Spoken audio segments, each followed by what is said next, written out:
कृष्ण भगवान की जय। श्री गोपाल कृष्ण भगवान की जय। श्री वृंदावन धाम की जय। श्री वृंदावन धाम की जय। परम पूज्य श्री स्वामी जी महाराज की जय। परम पूज्य श्री स्वामी जी महाराज की जय। श्री कृपा विलास आश्रम की जय। श्री कृपा विलास आश्रम की जय। सभी संत भगवंत की जय। सभी संत भगवंत की जय। श्रीमद्भागवत महापुराण की जय। श्रीमद्भागवत महापुराण की जय।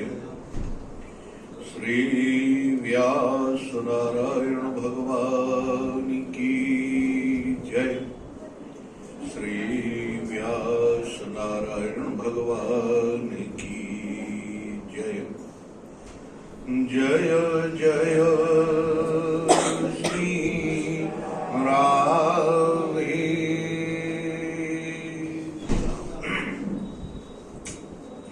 नारायण अहर्निश वंदनी नित्य प्रति प्रातः स्मरणीय परम पूज्य श्री सद्गुरुदेव भगवान के युगल पाद पद्मों में साष्टांग प्रणाम। प्रातः स्मरणीय परम पूज्य महाराज श्री के युगल पाद पद्मों में साष्टांग प्रणाम। समुपस्थित व्यक्त अव्यक्त रूप से विराजमान सभी संत एवं भगवत भक्तों के युगल पाद पद्मों में साष्टांग प्रणाम।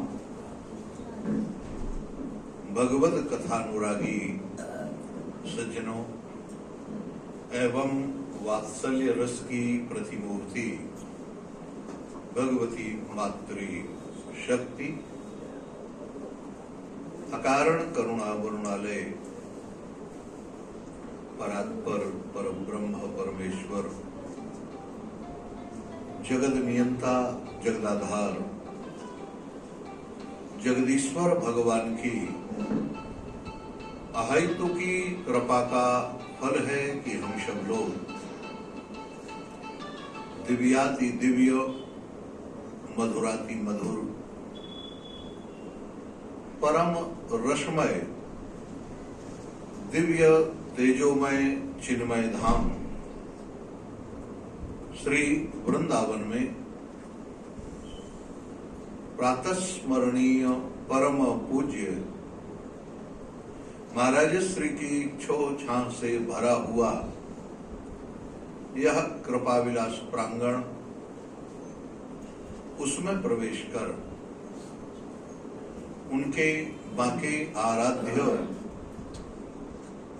श्री गोपाल कृष्ण भगवान की वांग्मयी प्रतिमूर्ति श्रीमद् भागवत महापुराण का नित्य स्वाध्याय के माध्यम से सत्संग लाभ प्राप्त कर रहे हैं। नारायण बहुत दिव्य भगवान की ऐसी अहेतु की अनुकंपा है कि हम सब लोग भगवान की भगवती भागीरथी कथा गंगा में सब लोग स्नान कर रहे पंचम स्कंध के अंतिम में श्री सुखदेव भगवान राजा परीक्षित से एक बड़ी विलक्षण बात कहते हैं। वो कहते हैं, श्रुत्वा स्थूलम तथा सूक्ष्मम रूपम भगवतो यति स्थूले निर्जितमात्मानं सूक्ष्मं धिया नयेदिति। राजन, जो मैंने तुम्हें सुनाया, श्रुत्वा, क्या सुनाया? कहा महाराज, स्थूल और सूक्ष्म बारीक से तत्व की चर्चा की, और सूक्ष्म स्थूल का मतलब है पर्वतों की चर्चा, नदी नालों की चर्चा, वर्षों की चर्चा। नारायण, लेकिन इनका अभिप्राय क्या है? ये सब रूपम भगवतो यति, जो साधक है। यति माने साधक, यति माने कोई लाल पीले पहनने वाला कपड़ा पहनकर साधु नहीं, यहां ध्यान रखना। यति का मतलब है जो भगवत भक्ति मार्ग पर चल रहा है, भगवान के पास पहुंचना चाहता है, भगवान की शरणागत होना चाहता है, उसका नाम है यति। यति कहते हैं पथिक को। हम सब लोग पथिक हैं ना, किसी न किसी रास्ते पर चल रहे और जाना है, लेकिन अब कहां जाना है, कौन सा हमारी कौन सी मंजिल है? जिनकी मंजिल तय है, तय कर लिया है, वो देर अबेर अपनी मंजिल पर तो पहुंच ही जाएंगे। लेकिन जिनकी मंजिल नारायण तय नहीं है, वो कैसे पहुंचेंगे? कहते हैं रूपम भगवतो। ये दुनिया में जितना भी रूप दिखाई देता है, सुंदर सुंदर रूप, हम लोग आज यहाँ देखते हैं, वृंदावन में, ब्रजमंडल में, गांव में, जमुना किनारे मोर दिखाई देते हैं, अभी भी देखने मिल जाते हैं, दर्शन होता है। सुबह के समय नाचते हुए दिखते हैं, कितना बढ़िया लगता। लेकिन क्या एक ही तरह का मोर थोड़ी होता है? नारायण, एक सफेद मोर भी हमने देखा, वो देखा, हालांकि दूसरे, अपने यहां नहीं है, भारत में कहीं बाहर है, वो सफेद।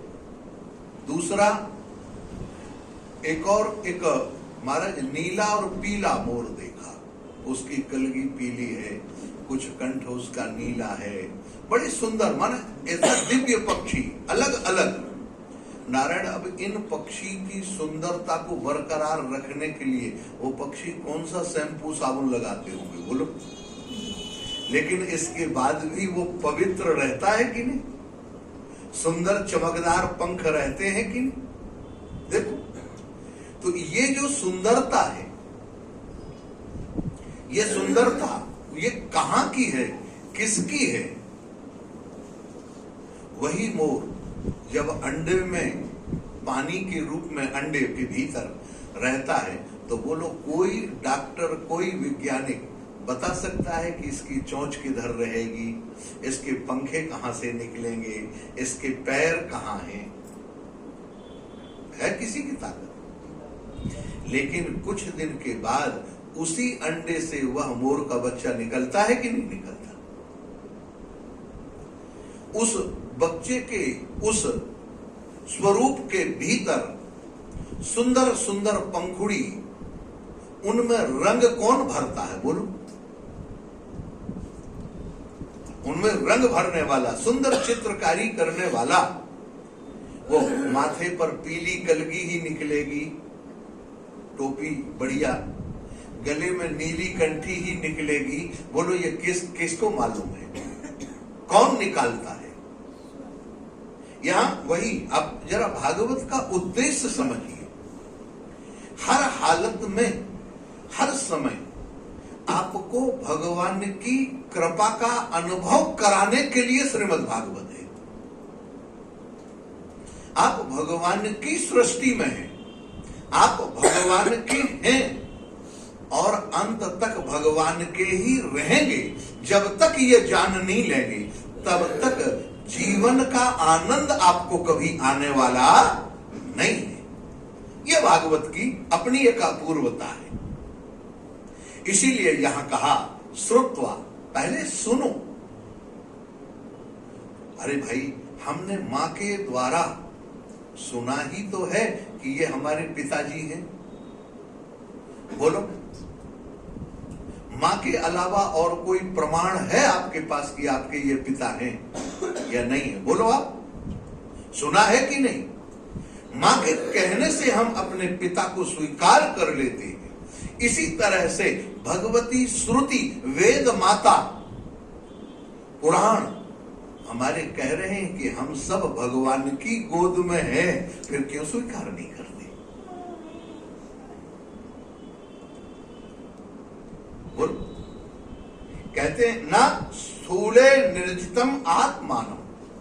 ये स्थूल इसलिए सृष्टि का जो वर्णन है, सुखदेव जी कहते हैं परीक्षित, मैं यह जो संसार का मैंने वर्णन किया पंचम स्कंध में, इसका वर्णन करने का अभिप्राय केवल इतना है, क्या सनई ही माने धीरे धीरे, संसार में न उलझ के, संसार की सुंदरता में न उलझो। ये सारी सुंदरता जिससे है उसको एक बार देखो। स्थूलम निर्जितम आत्मानम शनैः सूक्ष्मं धिया नयेदिति। धिया माने बुद्धि हो, हमारी बुद्धि उन परमात्मा के चरणों में निवेश हो जाए, पहुंच जाए। भूद्वीप वर्ष शरिद्री नभः समुद्र पातालादि दिन नरक भागण लोक संस्था गीता मया तव नृपात् बुधमीश्वरस्य स्थूलम बपुः सकल जीव निकाय धाम। आह, देखो तो जरा, सुखदेव जी महाराज राजा परीक्षित से यहाँ कहते हैं, राजन मैंने जो पृथ्वी का वर्णन किया, विचित्र विचित्र समुद्र का वर्णन किया, खारे समुद्र का वर्णन, मीठे समुद्र का वर्णन है, और शहद के समुद्र का वर्णन, गन्ने के रस के समुद्र का वर्णन, दूध का समुद्र का वर्णन, मीठे पानी का समुद्र का वर्णन, नारायण, और सरिद्री नभा। देखो जरा, आकाश सबका एक ही है, लेकिन उस समुद्र के आकाश के द्वारा ही तो आकाश बटा है कि नहीं? बोलो, यहाँ के आकाश में और अमेरिका के आकाश में अंतर मिलेगा? बोलो नारायण, वहां का मनुष्य और यहाँ के मनुष्य में कोई अंतर मिलेगा क्या? नाक पीछे होगी, आंखें आजू बाजू अलग जगह में होंगी क्या? बोलो, सब जगह इकट्ठे हैं, अंग प्रत्यंग सब बराबर हैं नारायण, लेकिन फिर भी यहां क्या कहते हैं, जरा ध्यान रखना, नभः समुद्र, ये जो बड़े बड़े समुद्र, मैंने पाताल का वर्णन किया। दूसरे स्कंद में आपने सुना, अतल वितल सुतल तलातल रसातल महातल पाताल, 7 नीचे के लोग हैं। भूर भुवः स्वः मह जना तपा सत्य, ये ऊपर के 7 लोग हैं नारायण। लेकिन दिन दिशाओं का वर्णन, 10 दिशाएं हैं, 8 दिशाएं हैं, एक ऊपर और एक नीचे, ये 10 दिशाएं हो गई। इन 10 दिशाओं के बीच में हम लोग घिरे हुए, लेकिन इन्हीं दिशाओं के साथ, दिशा अकेली नहीं, नरक भागण लोक संस्था, और नरकों का भी वर्णन है। कल मैंने जानबूझ के नरकों का वर्णन नहीं किया,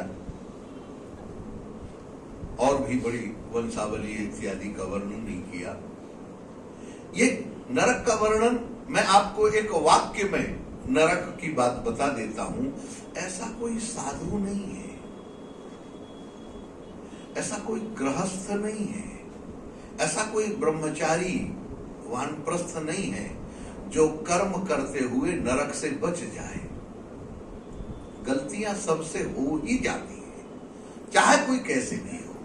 तो इसका मतलब भागवत के अनुसार सब लोग महाराज नरक के अधिकारी हो जाएंगे। गीता माया सुखदेव जी भगवान कहते हैं, मेरे द्वारा ये जो गाया हुआ नृपाद्भुतम ईश्वरस्य, ये अद्भुत ईश्वर की कृपा से मैंने आपको चर्चा सुनाई। देखो सुखदेव जी ये कह रहे, मैंने अपने ज्ञान से, मैंने अपनी बुद्धि से। इसका मतलब है नारायण ये तो भगवान की कृपा ही करवा सकती है, कृपा ही केवल केवलम। नारायण वो कृपा से स्थूलम बपुः सकल जीव निकाय धामो। नारायण ये सूक्ष्म और स्थूल, माने सूक्ष्म का मतलब है जिसको आंख देख नहीं पाती है लेकिन अनुभव में आ रहा है। आप देख लीजिए हमारी सूक्ष्म दृष्टि से हम अनुभव तो कर रहे लेकिन बता नहीं सकते। कहोगे वाह महाराज, आंख से देखें और एक के बाद न बता पाए, ऐसा कहीं हो सकता है? कहाँ हो सकता है, कैसे? मैं आपको कहूं, देखो पंखा चल रहे, हवा लग रही कि नहीं? बोलो, लग रही? अच्छा कैसी है? लंबी है, गोरी है, काली है, चौड़ी है? बोलो, खट्टी है, मीठी है, चटपटी है, कैसी है बताओ? अनुभव तो आ रहा है ना, लेकिन बताने में समर्थ हो? यही चीज है महाराज, हम बताने बहुत सी चीजें, रूप दिखाई दे रहा, रूप माना प्रकाश, लेकिन वह कैसा है हम बता नहीं सकते। आकाश का वास्तविक स्वरूप कोई नहीं बता सकता। हम कैसे? कारण महाराज नीला नीला, अरे नीली तो तुम्हारी आंख की पुतली है, वो जहां तक देख पाती वहां तक, बाकी उसी की परछाई दिखाई देती है। आप बता दो कहीं नीला पकड़ के आकाश। तो अभिप्राय क्या है? कहा ये सब जीव निकाय धाम, ये सब 84 लाख योनियों के रहने के स्थान है। बहुत से ऐसे जीव होते हैं महाराज जो आकाश में पैदा होते हैं, आकाश में ही रहते हैं, आकाश में मर जाते हैं। बहुत से ऐसे जीव हैं जो जल में पैदा होते हैं, जल में रहते हैं, जल में ही मर जाते हैं, हमें पता नहीं लगता। बहुत से ऐसे जीव हैं महाराज जो जल के भीतर तो रहते हैं लेकिन बाहर पैदा होते हैं, फिर जाके जल में रहते हैं और अपनी संतान जल के बाहर देते हैं। कछुआ हमेशा जल में रहता है लेकिन अपने अंडे को बाहर सुरक्षित जमीन में देता है महाराज, और वह बाहर से चिंतन करता रहता है जमीन भीतर, जल के भीतर रह के वहां उसका अंडा तैयार हो जाता है और उससे कछुए के बच्चे निकल जाते हैं और सब पानी में घुस जाते हैं। ऐसा भी नहीं है कि वो बाहर रहे।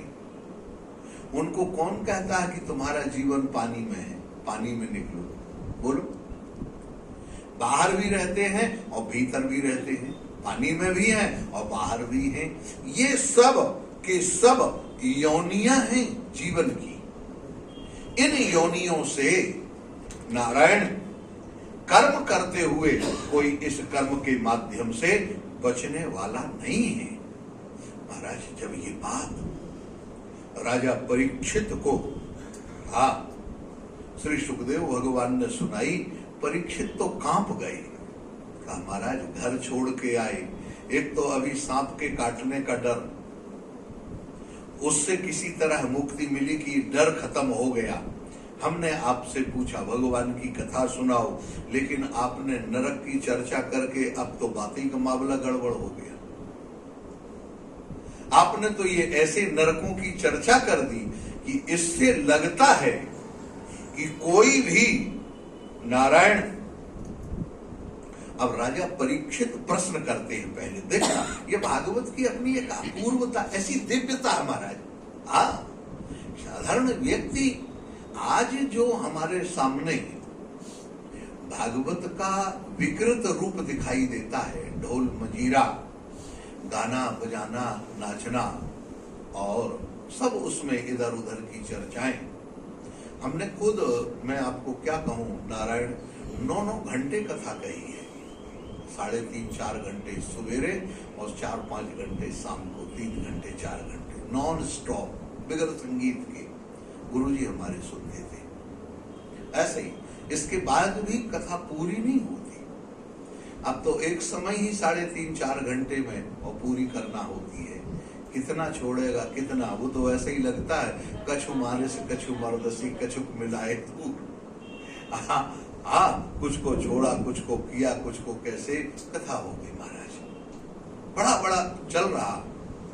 तो कहने का अभिप्राय, राजा परीक्षित, अब आप सोचें, राजा परीक्षित यहाँ सोचते हैं और उन्होंने श्री सुखदेव भगवान से पूछा, महाराज बड़ी कृपा है आपकी, आपने ये बताया, लेकिन एक बात बताओ, आदौ कथित भगवता यथा निवृत्ति मार्ग, आपने सबसे पहले क्रम योगोपलब्धेन ब्रह्मणा संस्था स्मृति, आपने निवृत्ति मार्ग का वर्णन किया और उस निवृत्ति मार्ग माने ज्ञान का मार्ग, त्याग का मार्ग। ये ज्ञान का मार्ग, त्याग और वैराग्य का मार्ग, इस मार्ग में चलते हुए व्यक्ति ब्रह्मलोक में जाता है और ब्रह्मलोक में जाने के बाद कुछ समय बाद फिर वहां मुक्त होता है, मुक्ति का आनंद लेता है। ये आपने बताया दूसरे स्कंद में, ये दूसरे स्कंद की चर्चा, ध्यान देना थोड़ा। प्रवृत्ति लक्षणश्चैव त्रिगुण विषयो मुने योषावलीन प्रकृते गुण सर्ग पुनः पुनः। नारायण, लेकिन आपने तीसरे स्कंद में थोड़ा प्रवृत्ति मार्ग की चर्चा भी की। उस प्रवृत्ति मार्ग में भी व्यक्ति कर्म के माध्यम से, कर्म बंधन से छूट जाए, ऐसा समझ में नहीं आता। नारायण, क्यों? जानबूझकर अधर्म लक्षणा नाना नरकस्यानुवर्णिता मनवंतरस्य व्याख्यात्या आद्या स्वयं भुवो यतः। अभी अभी आपने पंचम स्कंद में नरक का वर्णन किया। उसको देखकर लगता है कि कोई भी प्राणी, माने मनुष्य जो सुन रहा, वो नरक से बचने वाला नहीं है। तो महाराज, आपसे एक कृपा है, मैं आपसे पूछना चाहता हूं। आपने ज्योतिष मंडल का वर्णन किया, पर्वतों का वर्णन किया, नदी का वर्णन किया, ठीक है। अधुनेह महाभागो यथैव नरकांतरः नानो ग्रयतान्नो यत्तन्मे व्याख्यातुमर्हसि। महाराज, आप कृपा करो, मेरे को ये बताओ, क्या कोई ऐसा प्रायश्चित है जिसमें व्यक्ति को नरक न जाना पड़े? ऐसा कोई प्रायश्चित है? क्योंकि प्रायश्चित करने के बाद नारायण समझ में नहीं आता।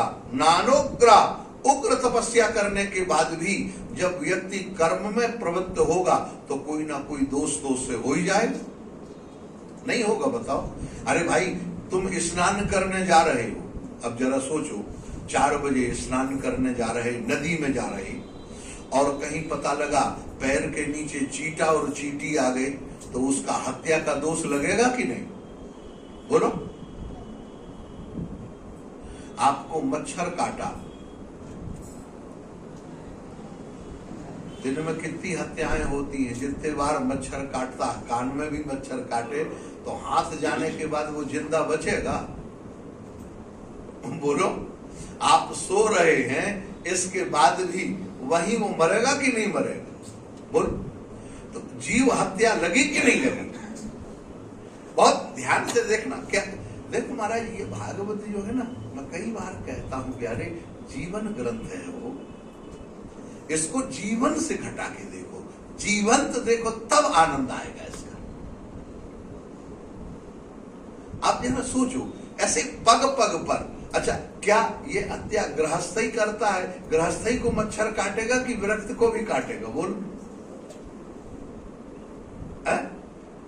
बाबा जी लोगों को नहीं काटता, आपके सामने बहुत से बैठे हैं, आसपास में चर्चा कर लो। हाँ महाराज, इनकी तो दाढ़ी में फंस जाए मच्छर तो पता नहीं लगेगा कहाँ है, और काटता रहेगा, ढूंढते रह जाएंगे, है कि नहीं? बोलो, अभिप्राय क्या है? नारायण, कोई ना कोई दोष सबसे बनता है कि नहीं? कोई ना कोई, तो उसके लिए उसको प्रायश्चित, अच्छा प्रायश्चित कर लेने के बाद यहां पर कह दिया व्याख्यात उमरहसी, महाराज हमारे संशय का निवारण करो। सुखदेव जी से कहते परीक्षित, महाराज ऐसे नहीं, आप कृपा करो। सुखदेव जी कहते हैं, अब जरा ध्यान देना, सुखदेव जी कहते हैं, इति चेदहा पचितिम यथा हंसा कृतस्फुर्यान् मन उक्त पाणिभिः ध्रुवं स वै प्रेत्य नरकानुपैति ये कीर्तिता में भगवस्तिग्म यातना।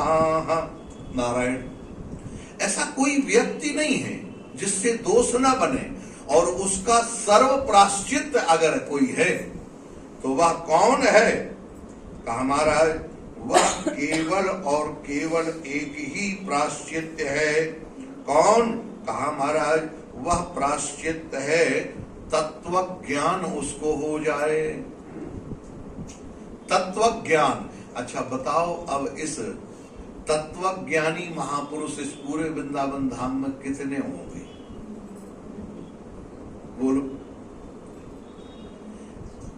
परीक्षित ने कहा, महाराज ये तो बड़ा गड़बड़ है, तत्वज्ञान अकेला हो तो तत्वज्ञान कोई ऐसा साधारण है?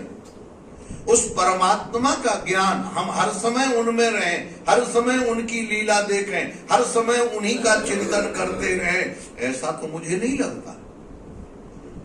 तब फिर न प्रेत्य नारायण तमुपाय पाप निष्कृतम, नारायण वो तो निश्चित है, पाप तो होना ही होना है। इसलिए महाराज आप बताओ इसका प्रायश्चित क्या है? विषक चिकित्सेन रुझान निदान वितो, इस पाप का निदान क्या है? पाप तो आपने बहुत बता दिए, लेकिन उसका निदान क्या है? आप कृपा कर, दोषस्य दृष्ट्वा गुरु लाघवम यथा, किसी से छोटा दोष बनता है, किसी से बड़ा दोष बनता है। छोटे दोष के लिए छोटा प्रायश्चित कर लेता है व्यक्ति, बड़े दोष के लिए बड़ा प्रायश्चित करता है, लेकिन प्रायश्चित करने के बावजूद भी वह पाप तो कर ही लेता है। ऐसा हो गया तो कोई बात नहीं, चलो अब ये अनुष्ठान कर लेंगे। ये देखो राजा परीक्षित फिर कह रहे हैं, दृष्टस्तुताभ्याम यद पापम जानम यत्यात्मनोहितम करोति भूयो विवशः प्रायश्चित्तम मतो कथम। महाराज जान के जो पाप करता है और अनजान में जो पाप करता है, अनजाने में हो गया, अनजाने में होने मान रास्ते चल रहे हो, कोई कीड़ा मकोड़ा दब गया, कहीं गए, कुछ हो गया, अनजाने में नहीं समझ पाए और पाप हो गया। और कुछ ऐसा है कि जानते समझते हैं लेकिन वासना के वशीभूत होकर पाप कर ही डालते हैं। अरे अब जो होगा देखा जाएगा। पाप हो जाने के बाद होश आता है कि गलती तो हो गई, अब क्या करें? तो महाराज जान के किया गया पाप और अनजाने में हुआ पाप, इन दोनों के लिए आपने जो प्रायश्चित कहा तत्व ज्ञान, ठीक है, लेकिन तत्व ज्ञान होने के बाद भी तो दोष लगते हैं। उसके लिए क्वचिन वर्तते भद्रात् क्वचित् छर्दि यद्मुनः प्रायश्चित्तम अधोपार्थम मन्ये कुंजर शौचवत्। राजा परीक्षित भी कम नहीं है, हाँ महाराज, सुखदेव जी ने सोचा कि थोड़ा किनारे से निकल लें, ज्यादा चक्कर में काय को पड़े। लेकिन राजा जब निकलने थे तब ना उन्होंने कहा, महाराज सुनो, आपने जो बताया ये जो छोटे मोटे प्रायश्चित हैं, छोटे के लिए कुछ प्रायश्चित हुआ, यज्ञ कर लिया, इसके बाद यज्ञ करने के बाद भी तो लोग प्रायश्चित के बाद पाप करते हैं। यज्ञ करने के बाद उस यज्ञ की संविधा में जो कीड़ा मर गए, जौ साफ नहीं किया, तिल साफ नहीं किया, उसमें जो घुन के रूप में कीड़े चले गए, उनका क्या होगा? अब बोलो। सुखदेव जी देखते हैं परीक्षित की तरफ, भाई ऐसा विलक्षण राजा है, हाँ ये किसी तरह से, और साधारण तो है नहीं नारायण। वो कहते हैं, महाराज ये प्रायश्चित जो है ये तो हाथी के स्नान बराबर है। जैसे गंगा जी में हाथी ने स्नान किया और बाहर आया तो फिर उठा के मिट्टी धूल डाल ली, एक प्रायश्चित किया और फिर पाप कर लिया, फिर प्रायश्चित किया फिर पाप कर। तो इसका मतलब क्या है? अगर ये पाप केवल प्रायश्चित से समाप्त हो जाती तो फिर दोबारा प्रायश्चित में मन की प्रवृत्ति क्यों होती है? इसका मतलब प्रायश्चित से पूर्ण रूपेण पाप समाप्त होने वाले नहीं। तो आप कृपा करो नारायण। अब राजा परीक्षित, क्या बढ़िया, हाँ महाराज। सुखदेव जी मुस्कुराए, कहते हैं, बेटा अब देखो महाराज ये प्रेम है। जब प्रश्न सही होता है ना तो सदगुरु प्रसन्न हो जाते हैं, जानते हैं कि हमारी बात सुन रहा है। और केवल जबरदस्ती जो नहीं सुन रहे महाराज, वो पता लगता है ये सुनते नहीं हैं, तो उसके जीवन में पता लगता कि इनकी स्थिति क्या है, देख के पता लग जाता है। परीक्षित बड़े ध्यान से गौर से सुन रहे, महापुरुष सब लोग बैठे हैं, खचाखच समाज भरा है। उसके बीच में सुखदेव जी कहते हैं, बेटा परीक्षित, कर्मणा कर्म निर्हारो न जात्यांतिक इष्यते अविद्याधिकारित्वात् प्रायश्चित्वाभिमर्शनम। देखो मैं आपको तुम सही बताऊं परीक्षित, सच्ची बात तो यह है कि तत्व ज्ञान होने के बाद तत्व ज्ञानी महापुरुष के जीवन की जो क्रियाएं होती हैं उनमें कोई दोष नहीं लगता। महाराज तो तत्व ज्ञान का इतना सरल है। तत्व ज्ञान का मतलब मैं अलग और शरीर। अच्छा बोलो कितने लोग कर पाते हैं? हमें तो एक भी दिखाई नहीं देता।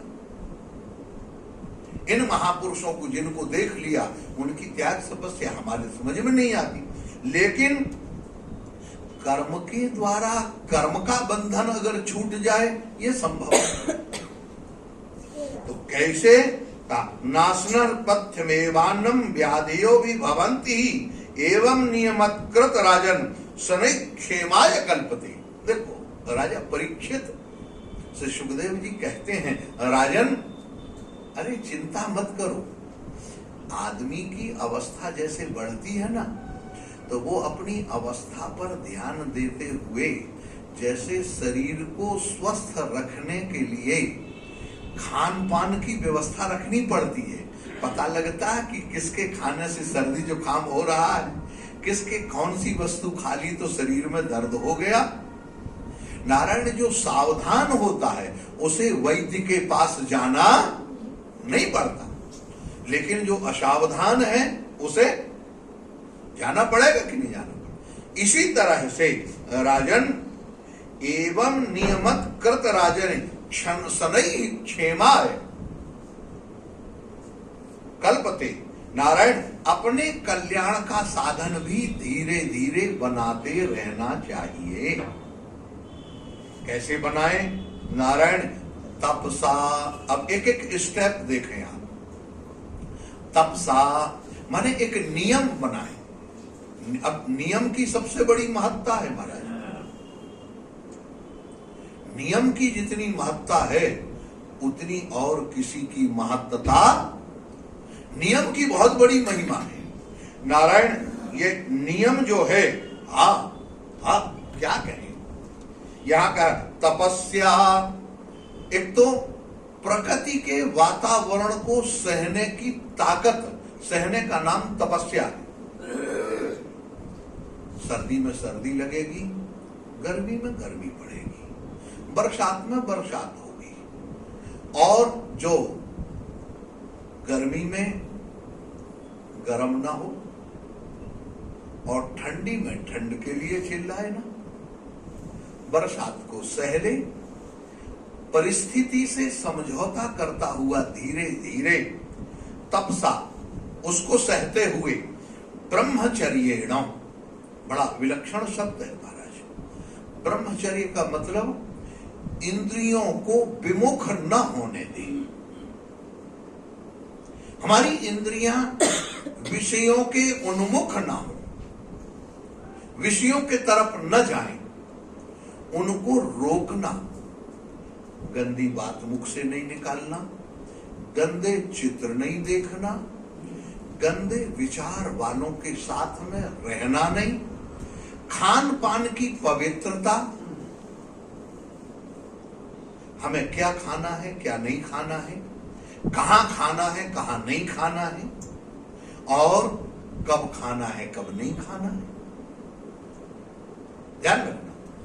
कितनी बातें हैं, क्या खाना है क्या नहीं खाना, कब खाना है कब नहीं खाना, और कहां खाना है कहां नहीं खाना, ये भोजन के नियम बना के रखे। दूसरा,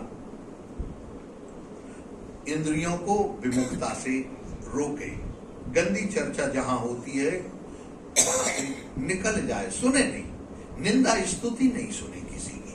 दूसरा, समेन च, समेन का मतलब है समता में रहे, उद्विग्न ना हो। कभी कोई बात अगर उद्विग्नता की आ रही, भगवान की कृपा हो जाएगा, चल चिंता नहीं करो। दमेन च, अपनी इंद्रियों में अगर कोई वेग होता भी है, इंद्रियों का स्वभाव है, आप ये समझ, कभी भी इंद्रियों पर विश्वास मरते दम तक,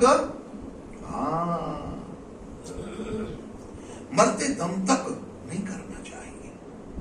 नारायण, दमेन च, दमेन का मतलब दमन करना, और दमन कैसे करना, इंद्रियों के दमन के लिए सबसे बड़ा उपाय हमारे पूज्य महाराज श्री ने बताया था, जो हम लोग जिनकी गोद में बैठे हैं, बड़े महाराज जी हमारे नारायण, ये कहते थे कि सबसे ज्यादा अगर ब्रह्मचर्य का तुम्हें पालन करना है तो जिह्वा पर कंट्रोल करो, ब्रह्मचर्य अपने आप पालन हो जाएगा, करने की जरूरत नहीं है। कम से कम तेल मिर्च मसाला, ये बिल्कुल सादा सादा। हमारे पूज्य महाराज जी, हाँ महाराज, उबला हुआ भोजन लेते थे, उबला हुआ, कोई मिर्च मसाला नहीं, अधिकतर घिया मूंग, पतला पानी, दलिया, ऐसे भोजन करते थे। इसका ये मतलब नहीं कि मैं आपको कहूं कि आप भी यही लें, जो है उसमें कम से कम जितना सादा हो सके। अभिप्राय क्या है, सादा भोजन पचता जल्दी है, दूसरा मन सात्विक रहता है, भजन की ओर अग्रसर होता है। इसलिए सादा भोजन करें, और नियमेन यमेन च, महाराज, देह वाक बुद्धिजम धीरा त्यागेन सत्य शौचाभ्याम। नारायण, त्याग, हमेशा त्याग करता रहे, छोटे छोटे विषयों का त्याग करे, माने संकल्प ले। आप सोचो कि विषय छूटेंगे, कभी नहीं छूटेंगे। हाँ महाराज, छोटी छोटी आदत है, हमें चाय नहीं पीना है, चीनी के बने हुए पदार्थ हम नहीं खाएंगे, सारा मीठा छूट जाएगा। चीनी का बना हुआ पदार्थ हम नहीं लेंगे, लो। दूध से निर्मित पदार्थ नहीं लेंगे, लो। दूध छोड़ा, दूध से निर्मित पदार्थ, तो बोलो सारे गरिष्ठ पदार्थ छूट गए कि नहीं छूटे? अच्छा, कहोगे महाराज ये तो नहीं हो सकता, कुछ दिन के लिए छोड़ के देखो, एक सप्ताह हम नहीं खाएंगे, एक सप्ताह के बाद फिर थोड़ा सा कम कर लिया, 2-4, फिर एक सप्ताह बंद कर दिया, 10 दिन का नियम ले लिया, 5 दिन का नियम ले लिया। 5-5 दिन का। आज नारायण, कल आप जानते हैं कल से नवरात्रि प्रारंभ है यहाँ। हाँ, तो नवरात्रि में भी अब 9 दिन का नियम रहेगा। 9 दिन का नियम, आप कुछ भी नियम बना लो, 9 दिन के लिए बना लो। यहां भी तो कहने का अभिप्राय, नारायण ये कहते हैं नियमेन च सत्यम शौचाभ्याम। हम त्याग करेंगे, माने त्याग का मतलब दोनों तरह से, विषयों का त्याग और धन का थोड़ा थोड़ा। हाँ महाराज, कुछ दान देते चलेंगे, कहीं जहां जिसको जरूरत है, जैसे समझ में आए।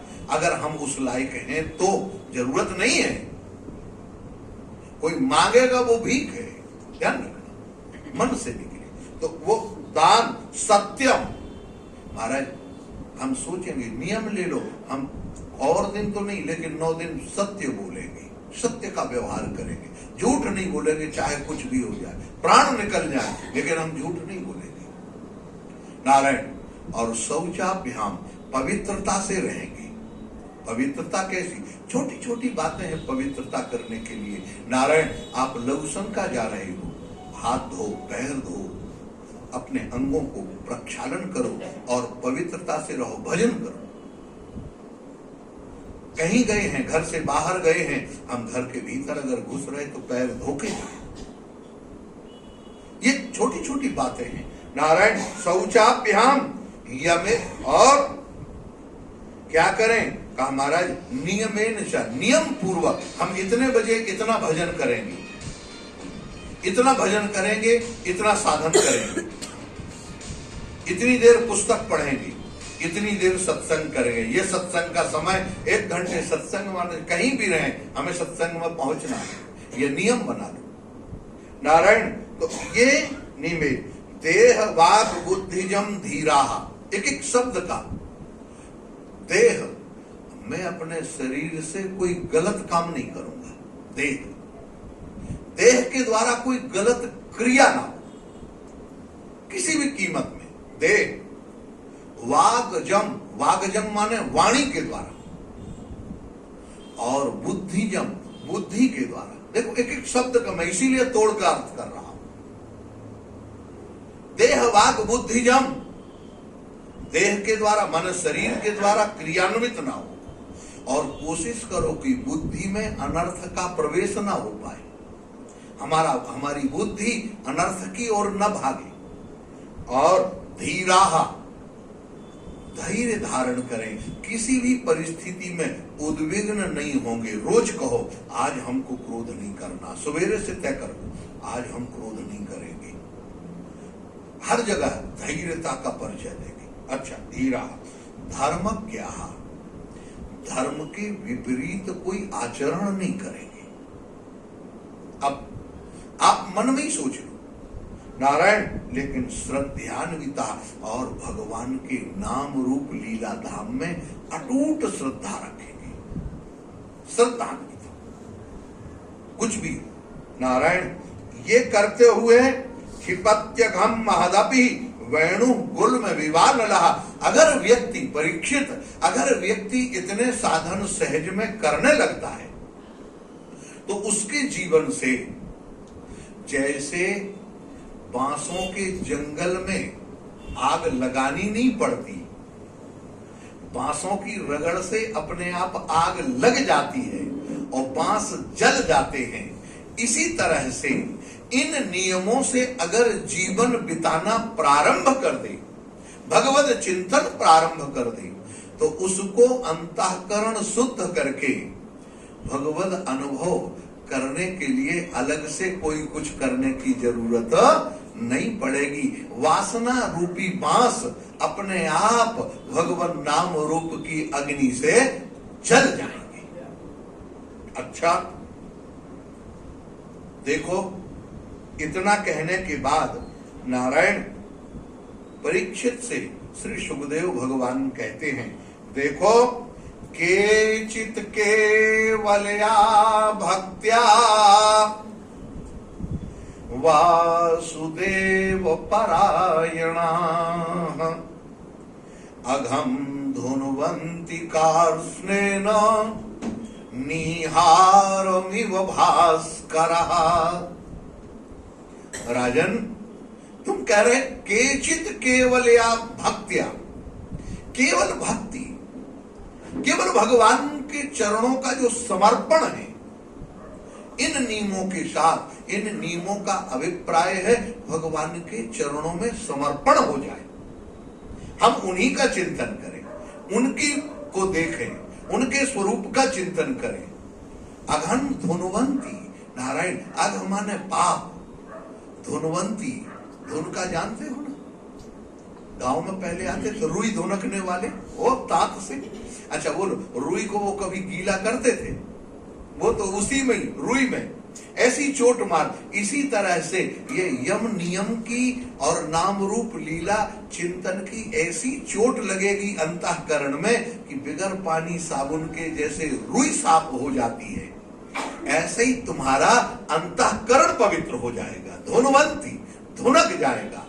और नारायण कैसे, निहारम इव भास्करम, जैसे कोहरा, महाराज कोहरा को सूर्य नारायण के अलावा और कोई छांटने में समर्थ, सूर्य नारायण निकले और कोहरा खत्म।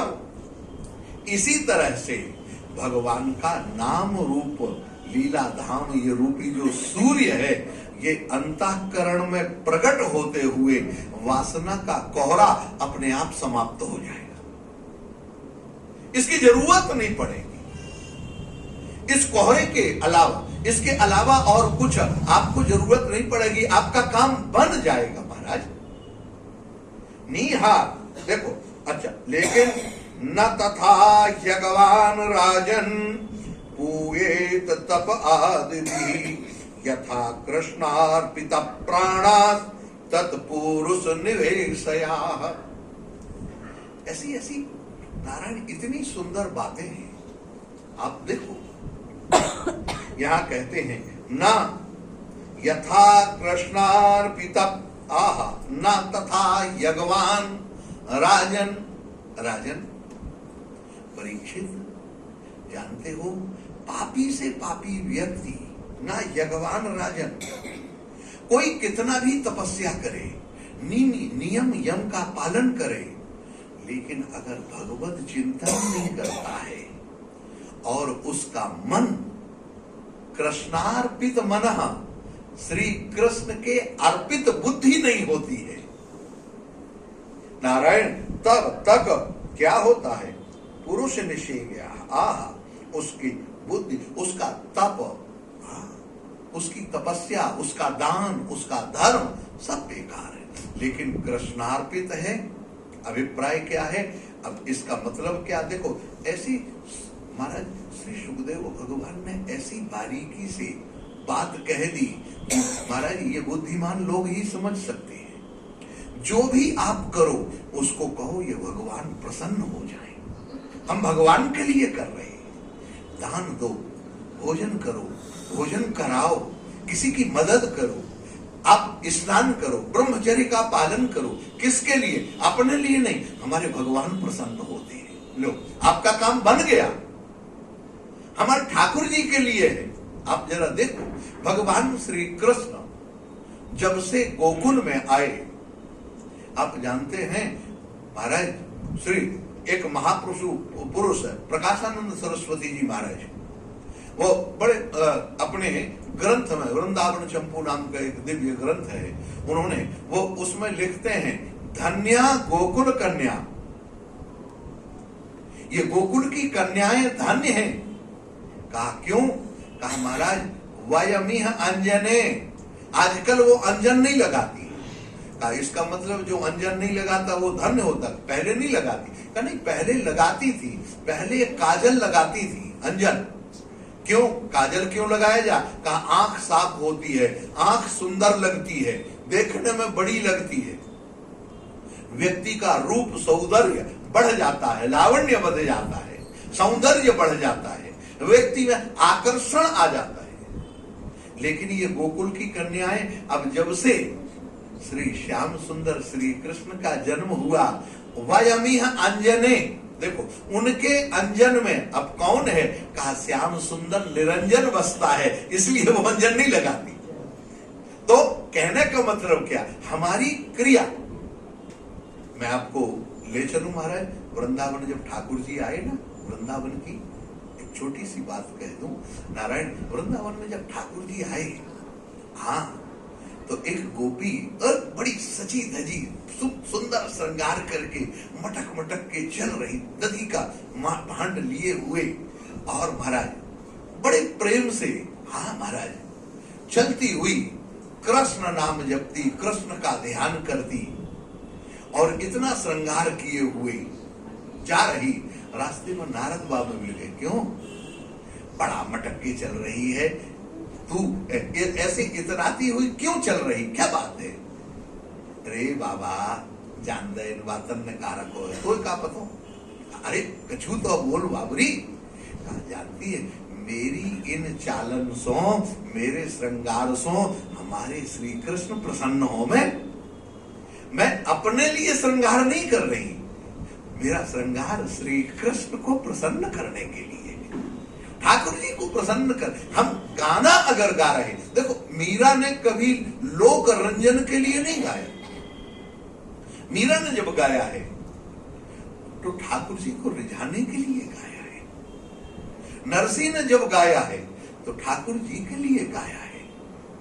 इसीलिए मीरा के गाने का सौंदर्य नहीं था, मीरा के हृदय का सौंदर्य था, सूरदास के हृदय का सौंदर्य था, नरसिंह के हृदय का सौंदर्य था, तुलसीदास जी के हृदय का सौंदर्य था। आप जरा सोचो, तो ऐसे जो महापुरुष हैं, ऐसे ऐसे जो महापुरुष हैं, वो कहते हैं हमारा श्रृंगार, हमारा संतों का जो श्रृंगार होता है महाराज, आप जरा संतों के श्रृंगार पर विचार करें। और तिलक लगाते हैं महाराज, सुंदर, अपने संप्रदाय का वस्त्र धारण करते हैं, देखते क्यों, हमारा हम राम जी के हैं। हरिदासी संप्रदाय के लोग मिलेंगे, ब्रजरज लगाए हुए, नाक तक तिलक लगा हुआ है, ब्रजरज लगी हुई है, सुंदर कपड़े हाथ में करवा, क्यों, कहा हमारे महाराज, हमारे बाकी बिहारी इसको देखकर प्रसन्न होते हैं। राधा वल्लभी लोगों को देखो, हमारे ठाकुर जी राधा वल्लभ प्रसन्न होते। ये जो संप्रदाय के आभूषण आप धारण करते हैं, तिलक धारण करते हैं, इससे आप सुंदर नहीं है, ध्यान रखना। आपके ठाकुर जी को अच्छा लगता है, इसलिए हमें तिलक करना है। हम सुंदर कपड़े पहनेंगे, हमारे ठाकुर जी देखेंगे। इसलिए कभी भी मंदिर में मैले कुचैले कपड़े पहनकर जाने का विधान नहीं, ध्यान रखना। हाँ, मंदिर में साफ सुथरे कपड़े पहन के जाना चाहिए, सुंदर सजकर जाना चाहिए, क्यों, ठाकुर जी तुम्हें देख रहे हैं। याद रखना, ठाकुर जी की नजर तुम्हारे ऊपर, और ठाकुर जी जब तुम्हें हमारा सड़े टमाटर की तरह मुंह लटकाए हुए देखेंगे, सोचो जरा, मैले कुचैले कपड़े पहने हुए देखेंगे तो उनका भी मूड खराब हो जाएगा, ये कहां से चला आया। देखते हुए भी नजर फेर लेंगे, और जरा टिपटाप बन के आप जाएंगे मंदिर, देखो ठाकुर जी की नजर पड़ेगी और वो देखते प्रसन्न, हाँ मेरा भक्त आया है। तो इसलिए नारायण साफ सुथरे वस्त्र, शौचाभ्याम, यही इसीलिए पवित्र था। पवित्रता का मतलब मैले कुचैले कपड़े पहन के इधर उधर करने का मन नहीं है।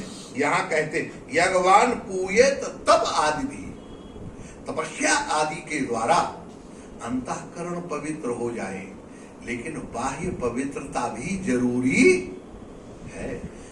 कब तक जरूरी, जब तक शरीर में होश है, जब तक आप शरीर में होश है, स्त्री पुरुष का ज्ञान है। आप जरा सोचिए, हमने तो ऐसे महापुरुष देखे महाराज, उनका दर्शन भी किया, उन्हें स्त्री पुरुष का ज्ञान ही नहीं है, तो उनके सामने किसी को कोई संकोच भी नहीं होता है। लेकिन जिन्हें ज्ञान है वो तो इसलिए थोड़ा सा ध्यान रखना। नारायण, मैं आपको एक सच्ची घटना बताऊं, लगभग 92-93 की है, यहीं की, वृंदावन की। आपने भी देखा होगा माट गांव के पहले एक नागा बाबा आते थे। इनमें से कई लोगों ने त्रिशूल लिए हुए माट गांव के पास गौशाला है, नागा बाबा की गौशाला अभी भी है। वो उनका तो शरीर पूरा हो गया, तो वो नागा त्रिशूल लिए घूमते थे, लेकिन सिर पर पट्टी बांधे रहते थे और नंगे रहते थे। नारायण, हम भी बिहारी जी जा रहे थे, विद्यार्थी अवस्था थी उस समय, सब घूमते फिरते थे महाराज। देखा एक तुम्हारे से एक व्यक्ति से, उन्होंने कहा कुछ गौशाला के लिए दान दो। कहा महाराज आप नागा हैं? कहा हाँ नागा साधु। ये नागा साधु का कौन सा स्वरूप? हमें तो नहीं लगता कि आप नागा हो। कहा क्यों? कहा देख नहीं रहा मेरे तन में कपड़े, कहा मेरे को कोई शर्म नहीं? कहा ये तो दिखाने के लिए है।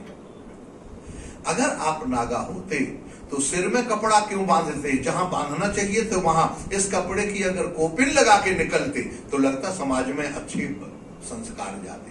सिर में तो कपड़ा बांधे हो और जहां कोपिन लगाना चाहिए वहां तुमने लगाया, किस बात के नागा?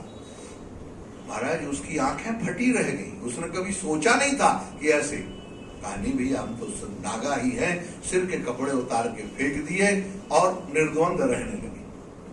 कहने का अभिप्राय, नारायण हमारा वेश कैसा है, बनावटी है कि वास्तविक है, उसको ध्यान में रखे हुए आगे हम जब बढ़ेंगे। सुशीला सत्र चीनो यम लोके पंथा येमो कुतो भया सुशीला साधवो यत्र नारायण परायण। देखो कितनी बढ़िया बात। नारायण सुशील, सुशील माने हमारे हृदय में विनयता आवे। हम कितने ही कठोर हैं, थोड़ा विनयता का अभिनय ही करने लग जाओ, धीरे धीरे आदत में आएगी और कठोरता खत्म हो जाएगी, वास्तविकता का परिचय। ठीक है जल्दी क्रोध आता, लेकिन उसको पीना सीखो। नारायण साधवो, नारायण जीवन को साधनामय बनाना चाहिए। यत्र नारायण परायण, भगवान नारायण के परायण रहें। प्रायश्चित्तानि चीर्णानि नारायण परान्मुखा न निपुनन्ति राजेंद्र सुरा कुंभ मिवा पगा। प्रायश्चित्त चीर्णानि, देखो कितना भी प्रायश्चित्त कर लें, लेकिन जो भगवान के शरणागत नहीं है, भगवान के शरणागत भक्त नहीं है, उनके जीवन में वह प्रायश्चित्त का कोई औचित्य नहीं है। भगवान नारायण के परायण रहकर प्रायश्चित्त करेंगे तो वो प्रायश्चित्त है।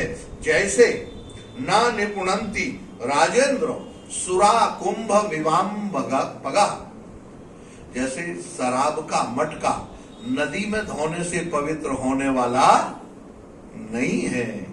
शराब का मटका, शराब भरा हुआ बर्तन, उसको तुम नदी में धो के पानी भर के पी सकते हो क्या?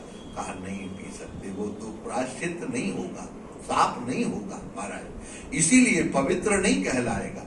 इसी तरह से जो आप सब साधन करो और भगवान नारायण से प्रेम नहीं है, भगवान श्री कृष्ण से, आपका अपने इष्ट से, राधा जी से, श्री सीताराम जी से अगर प्रेम नहीं है तो नारायण इन प्रायश्चित्त का कोई औचित्य नहीं है।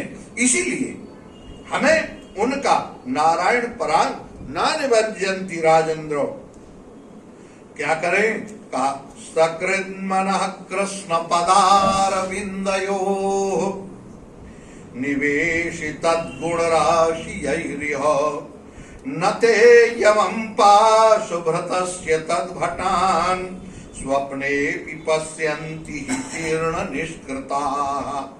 नारायण किसी तरह से भी येन केन प्रकारेण मनः कृष्णं निवेशयेत्, हम किसी भी द्वारा हमारा मन भगवान श्री कृष्ण के चरणों में लगे, श्री राधा रानी के चरणों में लगे। निवेशितम गुण राशि यही है नारायण, हमें गुणों का चिंतन, भगवान श्री कृष्ण के इतने कृपालु। आप जरा सोचो महाराज, वो दूध बेचने वाली ग्वालियों के साथ, ग्वालियों के साथ उनके प्रेम में लट्टू हो जाते हैं, इतना सरल और कोई होगा? नारायण जो अश्वमेध करने यज्ञ करने वाले महापुरुषों के पास नहीं आते, वो मक्खन दिखाकर गोपियां उनको बुला लेती है। जो जगत को नचाते हैं नारायण, जगत को नचाने वाले परमात्मा, उनको थोड़े से मक्खन और दूध दही के लोभ देकर ये गोपियां नचा लेती है। क्यों नारायण? वो दूध दही मक्खन नहीं है, वो हृदय का प्रेम है। वो हृदय नवनीत जब बन जाता है, हृदय ही मक्खन जब बन जाता है, तो वो परमात्मा अपने आप प्रसन्न हो जाता है, तुम्हारे साथ नाचने लगता है, तुम्हारे सामने गाने लगता है। ना ते यमम पास व्रतस्य तद्भटान। जो भगवान श्री कृष्ण का, अपने नारायण का, श्री ठाकुर जी का चिंतन करता रहता है, उसको कभी भी यमलोक और यमदूत और यमदूतों के अनुयायी इन सब का दर्शन कभी भी नहीं होता। लेकिन जो कितना भी प्रायश्चित करे और भगवान का स्मरण नहीं करता नारायण, वो व्यक्ति नारायण, उसको यमदूत के दर्शन तो होने ही होने हैं। इसमें नारायण राजा परीक्षित ने कहा भैया गुरुदेव एक बात बताओ, आपने बड़ी बढ़िया बात बताई, हृदय को संतोष हुआ, लेकिन ऐसा कोई उदाहरण है जो भगवान का चिंतन करते हुए भगवान का चिंतन नहीं करता, केवल नाम ले ले।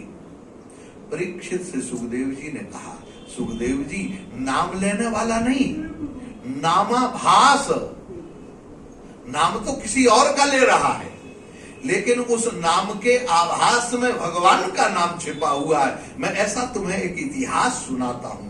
इत्री अथ च उदाहरंतीम इतिहासम पुरातनम, बड़ा पुराना इतिहास है, अब पुराना दिव्य इतिहास है। दूतानाम विष्णु यमयोः संवादस्तम निबोध में। महाराज विष्णु दूत और यमदूत दोनों का संवाद है, आपस में दोनों झगड़ गए, दोनों की लड़ाई में आपको वाद विवाद। हाँ, यमराज के दूत भी एक जगह पहुंच गए और महाराज भगवान के नारायण के दूत भी एक जगह पहुंच गए, और दोनों में जो वार्ता हुई वो मैं तुम्हें सुनाता हूं। नारायण ऐसा यह जब सुनाया गया नारायण, समय तो पूरा होता है, इसकी चर्चा बढ़िया कल करेंगे। बोलिए गोपाल कृष्ण भगवान की जय जय श्री राधे। हरे कृष्ण कृष्ण कृष्ण हरे हरे, हरे राम राम राम हरे हरे, हरे कृष्ण कृष्ण कृष्ण हरे हरे, हरे राम राम राम हरे हरे, हरे कृष्ण कृष्ण कृष्ण हरे हरे, हरे राम राम राम हरे हरे। बोलिए श्री गोपाल कृष्ण भगवान की, श्री वृंदावन धाम की, परम पूज्य श्री स्वामी जी महाराज की, परम पूज्य श्री स्वामी जी महाराज की, श्रीमद्भागवत महापुराण की, श्रीमद्भागवत सभी संत भगवंत की, श्री व्यास नारायण भगवान की जय जय श्री राम।